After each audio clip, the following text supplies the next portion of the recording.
Bonjour tout le monde, c'est un honneur pour moi que d'être ici présente à cette occasion de World Fashion Week. Pas simplement de participer, mais d'être parmi ce groupe de tous ces pays, de ces designers, qui représentent quelque chose qui est au-delà de ce Fashion Week, qui est une cause. Donc pour moi, c'est extraordinaire de faire partie d'une cause qui est au-delà de l'Afghanistan, mais une cause qui parle de la femme au niveau mondial.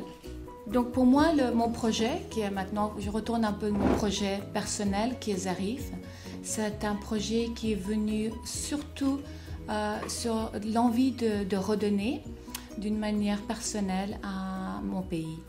Je suis d'origine d'Afghanistan. En fait, donc je suis partie à l'âge de 9 ans de l'Afghanistan et fait mes études en Suisse en tant qu'architecte. Donc en fait, j'ai vécu un peu l'immigration, j'ai vécu un aspect de la guerre d'une manière beaucoup plus légère, mais quand même tout ce changement. Donc après avoir fini mes études et être architecte, j'ai ressenti vraiment l'envie de faire quelque chose qui me renouait à mon origine et de redonner quelque chose que j'ai reçu moi à travers mes études, les rencontres. Quand je suis retournée après 2001, après les événements de septembre 2001, j'ai ressenti en Afghanistan même un besoin de se renouer à leur culture. Je pense que l'Afghanistan, à travers la guerre, ces 30 ans de guerre, a subi non seulement une destruction physique des institutions, des bâtiments, mais une destruction émotionnelle et psychologique, un manque de leur identité culturelle. Comme beaucoup de pays en guerre, les femmes et les enfants et les hommes, mais en majorité les femmes ont beaucoup subi. Et j'avais envie, à travers mon projet, de prendre l'opportunité de ce projet d'atelier de couture, de ramener les femmes avec leur savoir-faire et une équipe d'hommes qui étaient les tailleurs, de leur redonner en fait une identité culturelle dans le sens une certaine fierté, une confiance de leur savoir-faire, à travers quelque chose de très simple qui était le tissage, la broderie, que toutes femmes savent le faire, mais quelque part n'avaient pas vraiment une plateforme qui leur permettrait de l'utiliser d'une manière qui serait célébrée. L'autre chose qui est très importante dans cette culture qui a été séparée entre la femme et l'homme, ont été totalement séparés, la femme dans le foyer et l'homme dans la guerre. Là, dans mon atelier, j'ai 3 femmes qui travaillent avec un maître d'homme. Les femmes sont considérées égales. Leur thé est servi, leur déjeuner est servi, ils mangent.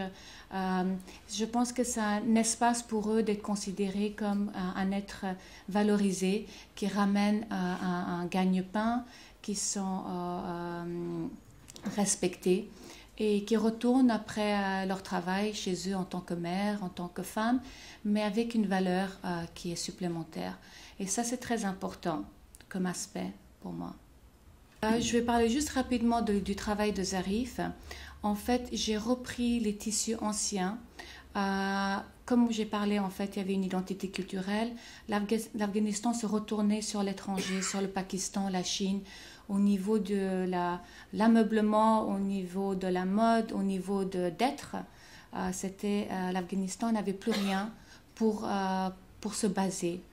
Donc moi, simplement, je pense que l'habit est quelque part notre première peau d'identité. Après, il y a l'architecture, il y a plusieurs couches. Et j'ai pris cet habit qui quelque part, nous représente notre identité un peu interne, plus personnelle. Le tissu qui est très connu, qui est l'emblème en fait de l'Afghanistan, le chapan, et qui est porté surtout par les hommes. Sans le faire exprès, j'ai pris ce tissu homme et l'ai transféré pour la femme. Dans ce processus, en fait, dans mon atelier même, c'est intéressant. Les gens, au début, étaient assez suspicieux. Et maintenant, il y a les ambassadeurs, des ministres qui portent avec beaucoup de fierté quand ils voyagent à l'étranger ou même au pays. Donc, c'est devenu en 10 ans, en 8 ans, une transition où maintenant, les gens copient en fait mon travail ce travail qui a été fait. C'est au sujet du Fashion Week, la pièce que j'ai présentée. Je pense que le fashion a été souvent presque trop utilisé en tant qu'esthétique au niveau consommation, au niveau expérimentation. Ça devient une compétition presque au niveau esthétique et on utilise la femme comme objet. Là, j'avais envie de présenter une pièce qui était assez pure, pas pour forcément montrer la femme ou l'exposer, mais c'était de montrer la femme, le protéger quelque part, la femme, avec ce manteau. Essayer de lui donner plus de force à l'extérieur pour préserver sa fragilité, sa beauté. Je pense que dans la société occidentale, la femme se protège quelque part aussi avec ses lunettes. On a une certaine autre force.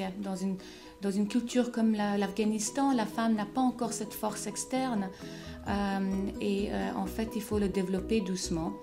Donc, cette pièce est dédicacée à la paix.